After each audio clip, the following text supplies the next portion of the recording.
Bonjour chers camarades, bonjour chers collègues, et bonjour chers fidèles. Excusez-nous parce que nous avions un problème de ligne afin de pouvoir faire d'autres vidéos. Et aujourd'hui on va faire une révision et donner quelques précisions portant sur les opérations relatives aux effets de commerce. Sur la partie de la négociation, autrement dit sur la partie de la remise à l'escompte. Et pour rappel, quand on parle d'effets de commerce, c'est des opérations comptables reposant sur des actes juridiques. Et on ne peut pas parler d'effets de commerce sans parler de ce qu'on appelle la lettre de change et de ce qu'on appelle du billet à ordre. La lettre de change n'est rien d'autre que une sorte de lettre, autrement dit un document comptable, que le tiré appelé le fournisseur exige ou bien demande à son tiré, à son client, de lui payer son effet de commerce. Par contre, le billet à ordre, c'est le souscripteur même, le client, qui prend l'engagement de payer l'effet, soit à l'échéance, soit avant l'échéance même. C'est ça la différence entre une lettre de change et un billet à ordre. La lettre de change, c'est le fournisseur qui demande à son client à l'échéance. Par contre, le billet à ordre, c'est le client même qui prend l'engagement de payer l'effet, soit à l'échéance, soit avant l'échéance. Et au niveau des opérations portant sur la remise à l'escompte ou négociation, pour rappel, quand on parle de négociation ou remise à l'escompte, là, nous sommes devant une situation au moins de 3 personnes, à savoir le fournisseur, le client et le bénéficiaire. Autrement dit, le tireur, le tiré et le bénéficiaire. C'est lorsqu'on, par exemple, le client ABC a souscrit un effet de commerce. Lorsqu'il a souscrit l'effet de commerce chez B, là, à l'échéance, A doit payer à B une somme d'argent, un effet de commerce. Mais avant l'échéance, il y a son fournisseur B qui avait besoin de l'argent. Étant donné que c'est des actes juridiques, même s'il a besoin de l'argent, il n'ose pas aller chez A pour réclamer son argent parce que ce n'est pas encore la date du règlement. Parce que la date du règlement a été fixée par les deux parties à une date bien précise. Donc, il n'a pas le droit d'aller chez A tant que ce n'est pas la date d'échéance. Il faut qu'il attende jusqu'à la date d'échéance pour se présenter auprès de A afin de réclamer son argent. Et du fait qu'il n'a pas le droit d'aller chez A et qu'il a besoin de l'argent avant l'échéance, là, il est dans l'obligation de partir voir son banquier nommé la lettre C. B doit aller chez C, son banquier, afin de négocier un effet de commerce. Et comment négocier l'effet de commerce? Là, il va se présenter chez son banquier C et lui parler de l'effet de commerce envers A à une date bien précise pour le règlement. Et actuellement, à l'instant T, il a besoin de l'argent. Le fournisseur B, bien sûr, il a besoin de l'argent.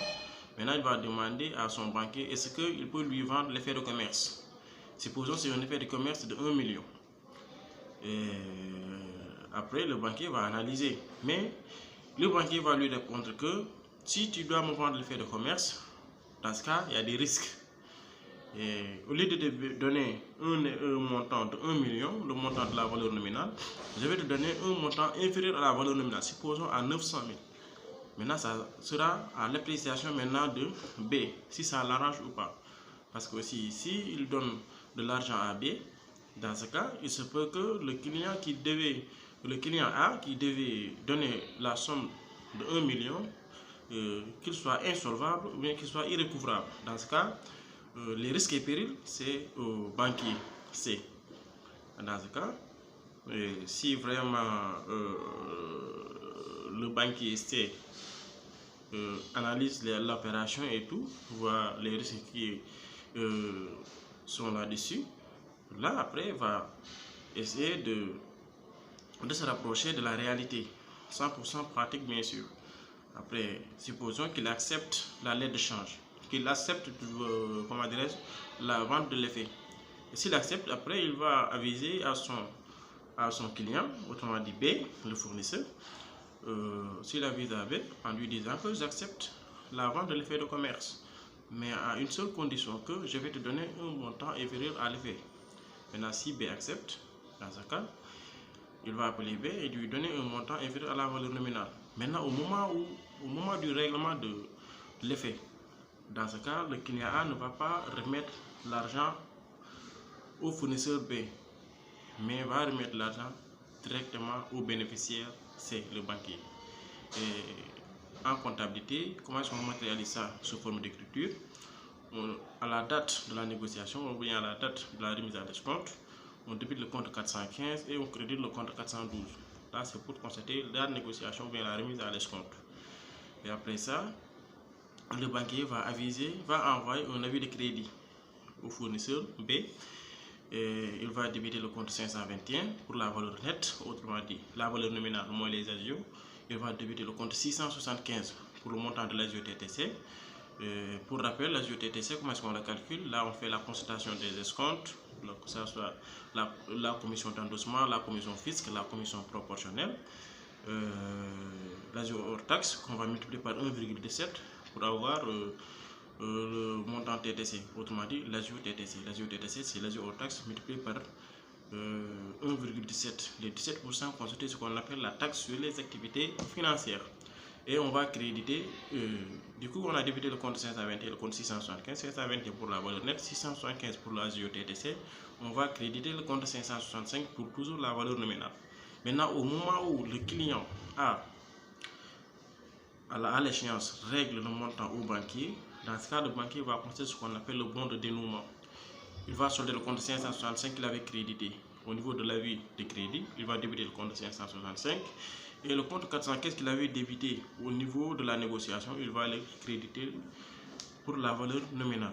Donc au niveau du bon de dénouement, autrement dit à l'échéance, là où le client donne le banquier l'effet de 1 million, dans ce cas, le banquier va débiter le compte 565 pour la valeur nominale et crédite le compte 415 pour toujours la valeur nominale.